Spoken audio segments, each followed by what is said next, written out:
pick up on it. The tools to do this with, you want to have the president criminally indicted. Well, yeah, well, only if he doesn't end the war. Well, stop and think now. They'll say, well, Hillary is classic. Oh, we don't have the votes. What do you mean don't have the votes? You go get the votes by the scruff of the neck. And how They're not there now. They are there now. They are there now, George, and how you get them is real simple. You turn around and you have a vote on cloture every single day, 7 days a week. You cut out the August recess, and then when it comes back and the president vetoes this law, you turn around and have a veto override every single day. The strategy does come from your own personal experience, doesn't it? That's right. Vietnam, filibustering, being tough. You had a one-man filibuster against the draft. That's right, 5 months, and there's no draft in the United States today, and I'm proud that George Bush does not have the boots on the ground to invade Iran. You also read the Pentagon Papers into the congressional record. The papers prove that for 20 years, and certainly for the last 10 years, we have been victims of our Southeast Asia policy, not masters of it. You didn't think that I was treated like a skunk at the party back then?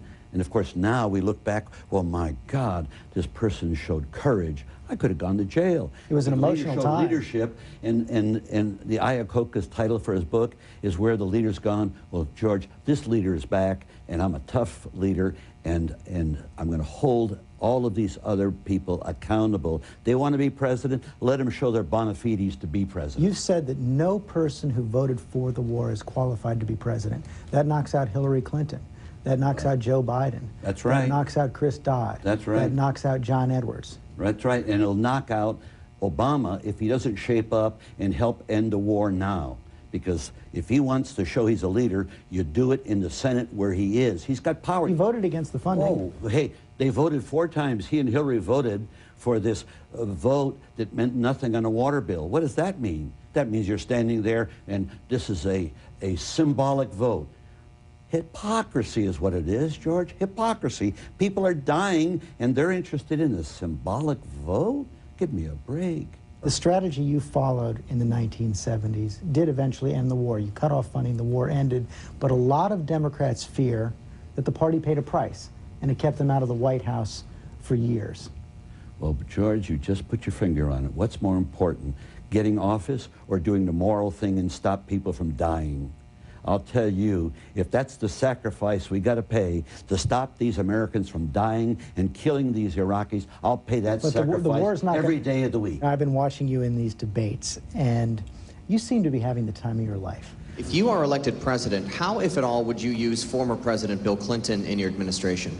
Well, I'd send him as a roving ambassador around the world. He'd be good. He could take his wife with him. He'll still be in the Senate. Well, I don't know if I would characterize it as time of my life. I'm a passionate person. I feel deeply. And so what I want to do is I want to fight.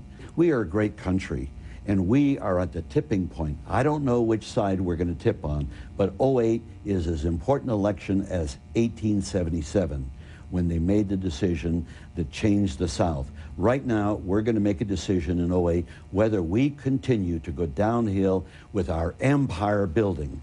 And I will tell you very frankly that with respect to Hillary and the president, I view them as a package of one.